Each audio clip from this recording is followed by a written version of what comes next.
Hello everyone, we are Agustina Arrebola and Melanie Sosa, and today we will be presenting Sexism and Social Class Stereotype in an English as a Foreign Language textbook.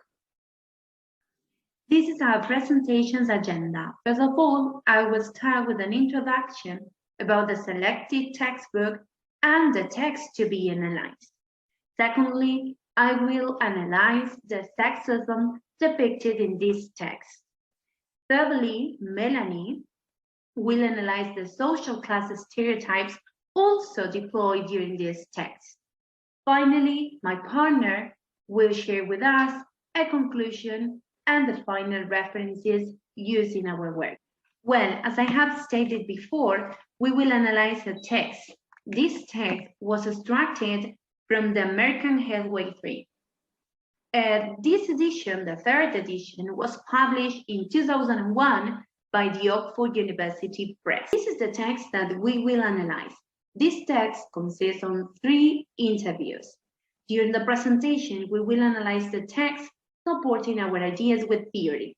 Furthermore, we will also elicit some questions planned for a group of English as a foreign language students in Argentina. The main aim of this analysis implies helping our students to uncover the hidden ideology of this text. Ideology has a great impact or a great influence on our students and on teachers too. So that is important. It is important to uncover this hidden ideology, and it is an important issue to be considered.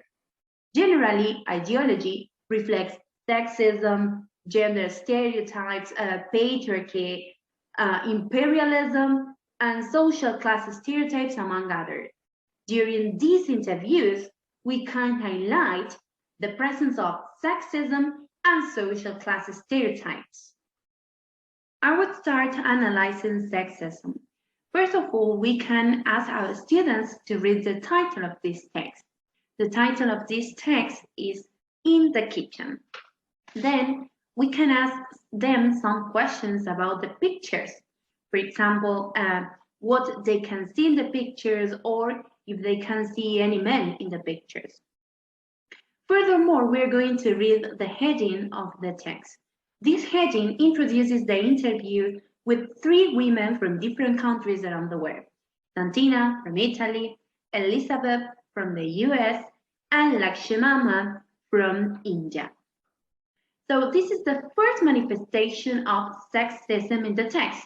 So we can help our students to make them aware that the relationship between the text and the title of the text and the images is sexist. Why? Because it shows that females are most frequently portrayed in a housewife and mother capacity role. Another remarkable part of this text is the kind of question that the reporter asks to the women.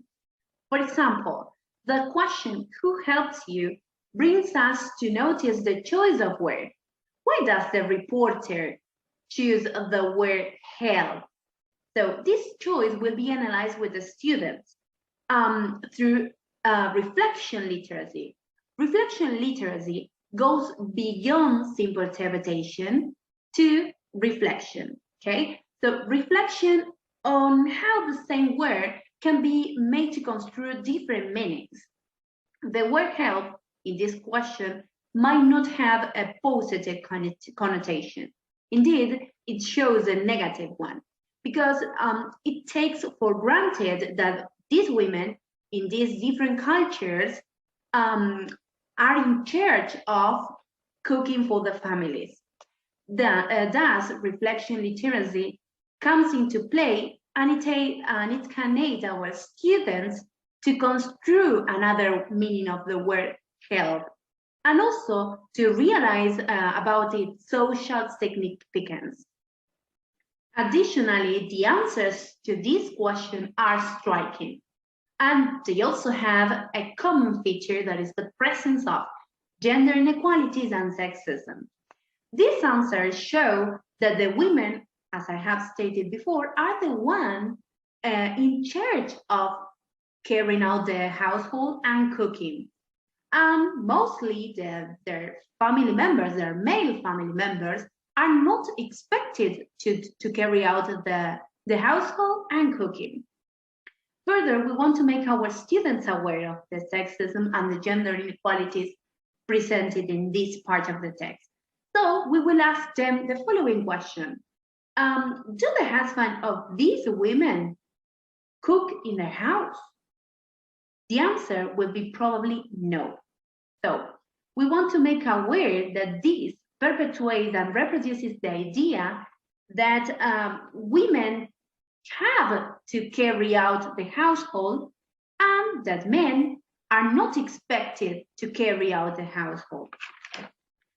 Another remarkable question that we can highlight here is the one that says, what would make your life easier in your kitchen? What is more striking is the answer of Lakshmama. She replies, a daughter-in-law. So we can ask our students, what would a daughter-in-law make her life easier in her kitchen? But we can also ask them, what do you think would be the task that the daughter-in-law would have in the house, and why? So the expected outcome to this question is for students to reflect upon and become aware of the gender inequalities and the sexism depicted during these interviews. Now I'm going to talk about social class stereotypes.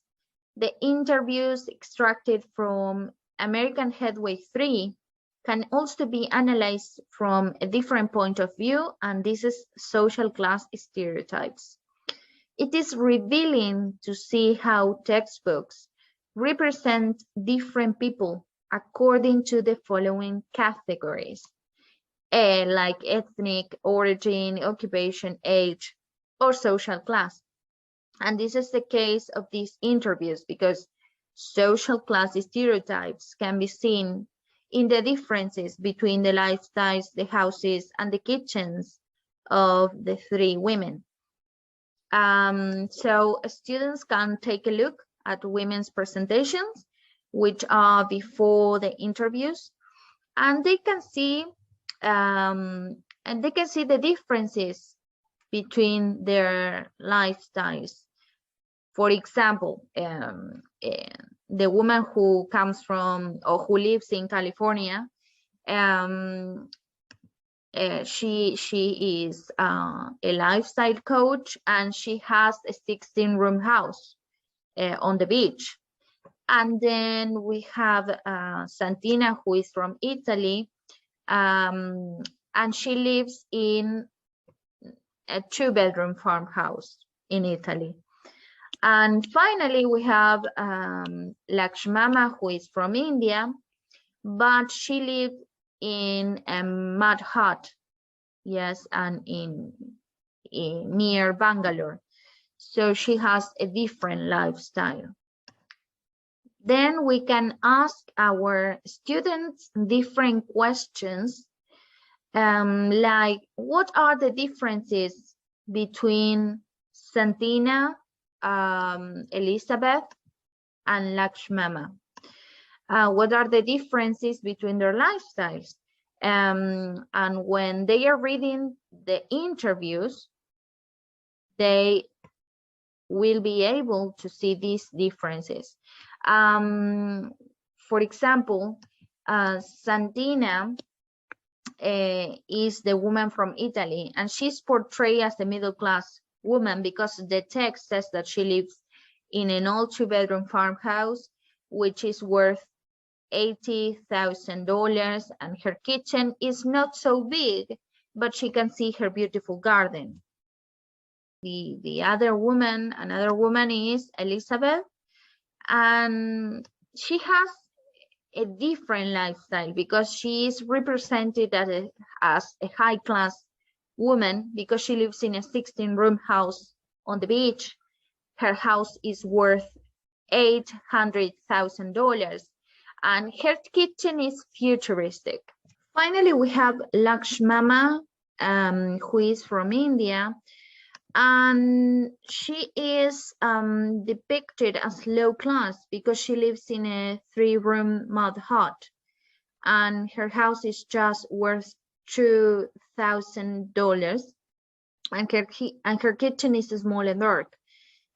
Here, the use of the word dog conveys the meaning of something negative. Lower classes are usually associated with third world countries like India or some Latin America country. Finally, here we have an activity, a creative activity, in which they have to use their imagination. Students can analyze these social stereotypes by searching pictures of how they imagine the houses, the kitchens, and lifestyles of these 3 women. Then they can collage several pictures together in different cardboards to represent each woman.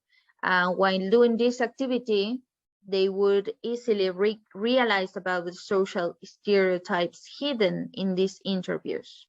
Okay, this is the conclusion. And we round up all this presentation with these 2 ideas.